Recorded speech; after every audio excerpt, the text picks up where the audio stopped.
2011 সালের 20 অক্টোবর সকাল 11টা। লিবিয়ার সার্টের ধুলোময় রাস্তায় ড্রেনেজ পাইপের ভেতরে একজন মানুষ লুকিয়ে আছে, রক্তাক্ত, আহত, সেই সাথে প্রচণ্ড ভয়ে কাঁপছে। হঠাৎ বিদ্রোহী বাহিনী তাকে ঘিরে ফেলে। এই মানুষটা আর কেউ নয়, যে 42 বছর লিবিয়া শাসন করেছে, যার কাছে ছিল সোনার পিস্তল, বিলাসবহুল কনভয় আর পুরো দেশের সম্পদ। তার নাম মুয়াম্মার গাদ্দাফি। কিন্তু এই গাদ্দাফিকে ধরার পেছনে আসলে কে ছিল, কেন ন্যাটো তার পেছনে লেগেছিল এবং শেষ 24 ঘন্টায় কি ঘটেছিল তার সাথে। আর আজকের ভিডিওতে আমরা জানবো সেই রহস্যময় ঘটনা। গাদ্দাফি, যাকে ডাকা হতো ব্রাদার লিডার নামে, কেউ বলতো বিপ্লবী, কেউ বলতো স্বৈরশাসক। 42 বছর কঠোরভাবে লিবিয়া শাসন করেছেন। তার ছিল অদ্ভুত কনভয়, সোনার পিস্তল, আর দেশের জিডিপি ছিল তার ব্যাংক অ্যাকাউন্টের মতো। তার আইডিয়া কেউ পছন্দ করত, কেউ হাসত, আবার কেউ ঘৃণা করত। কিন্তু 2011 সাল ছিল ভিন্ন। আরব বসন্ত শুরু হয়েছিল, একের পর এক নেতারা ক্ষমতা থেকে উৎখাত হচ্ছিল। গাদ্দাফিও জানতেন তার পালা আসছে, কিন্তু যা জানতেন না সেটা হলো পর্দার পেছন থেকে কিছু শক্তিশালী খেলোয়াড় তার বিরুদ্ধে ষড়যন্ত্র করছে। কারা ছিল তারা, কেন তারা গাদ্দাফিকে সরাতে চাইছিল, লিবিয়ার সার্টের রাস্তায় ঠিক কি ঘটেছিল? 19 অক্টোবর দুপুর 2টা। গাদ্দাফি লুকিয়ে আছেন সার্টের দক্ষিণে একটা ফাঁকা বিল্ডিং এ। এই এলাকা তার অনুগত উপজাতিদের দখলেই ছিল।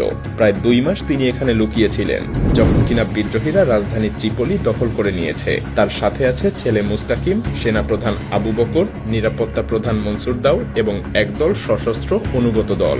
হঠাৎ সেনাপ্রধান একটা ভয়াবহ খবর পান, বিদ্রোহীরা সার্ট দখল করতে চলেছে। সবাই বুঝে গিয়েছিল কি করতে চলেছে। নিরাপত্তা প্রধান গাদ্দাফিকে দেশ ছেড়ে পালাতে বলেন, কিন্তু গাদ্দাফি শুনতে চাননি। তিনি সেখানেই অবস্থান করেন। 20 অক্টোবর খুব ভোরে বিদ্রোহীরা সার্টের বেশিরভাগ অংশই দখল করে নিয়েছে, কিন্তু গাদ্দাফি শেষ প্রতিরোধে টিকে আছে শহরের জেলা 2-এ। বিদ্রোহীরা আস্তে আস্তে ঘেরাও করছে, মূল বিল্ডিংগুলোতেও বোমা ফেলছে। কিন্তু বিদ্রোহীরা জানে না যে গাদ্দাফি জেলা 2-এ নেই। তিনি মূলত লুকিয়ে আছেন শহরের কেন্দ্র থেকে কয়েক কিলোমিটার দূরে, দক্ষিণের একটা কম্পাউন্ডের মধ্যে, যেখানে বিদ্রোহীরা তখনও তাকে খোঁজ করেনি। গাদ্দাফি সেখানে আটকা পড়েছেন, লিবিয়ার বেশিরভাগই বিপ্লবীদের নিয়ন্ত্রণে। তার অনুসারীরা তখন হয় মৃত, নয়তো বিরুদ্ধে চলে গেছে। নিরাপত্তা প্রধান পরামর্শ দেয় পশ্চিমে মিশরাদায় চলে যেতে, হয়তো বিমানবন্দর থেকে পালানো যাবে। গাদ্দাফিও রাজি, কিন্তু এখনই নড়া যাবে না, কনভয়ের শব্দে ধরা পড়তে হতে পারে। সিদ্ধান্তও হয় আরো 1 ঘন্টা অপেক্ষা করার। ঘড়ির কাঁটা টিকটিক করে এগিয়ে চলে। সকাল 8:30। গাদ্দাফি এবং তার দল পালানোর চেষ্টা করছে।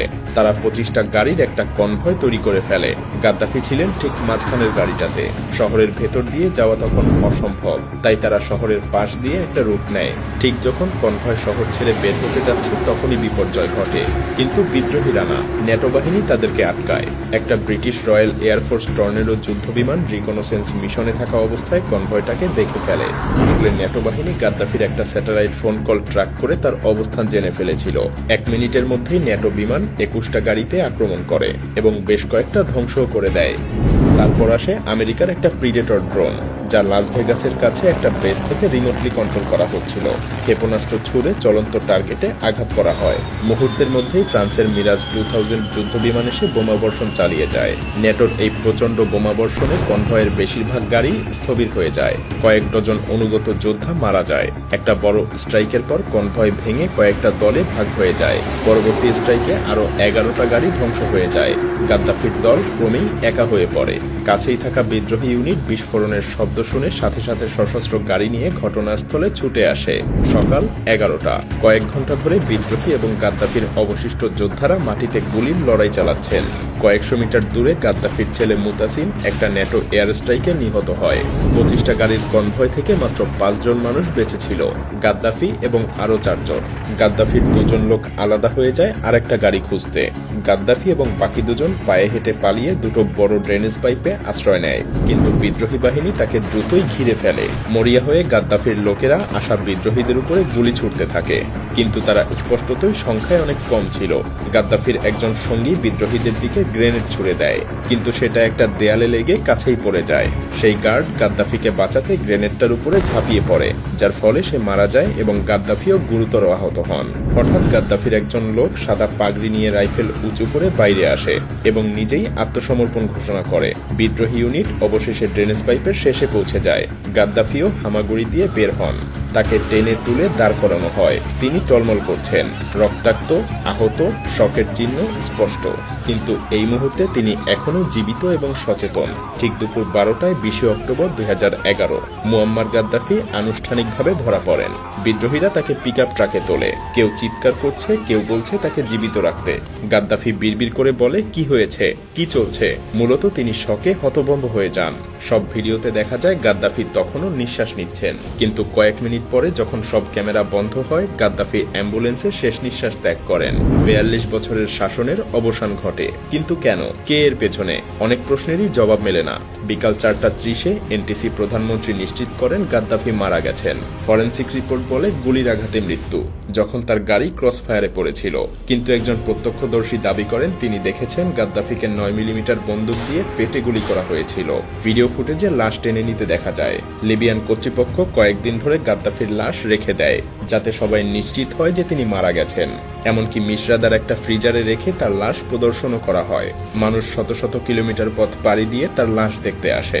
25 অক্টোবর এনটিসি ঘোষণা করে তারা গাদ্দাফি এবং তার ছেলেকে মরুভূমিতে গোপনে দাফন করেছে। কিন্তু প্রশ্ন ওঠে, কেন গাদ্দাফিকে হটানো হয়েছিল?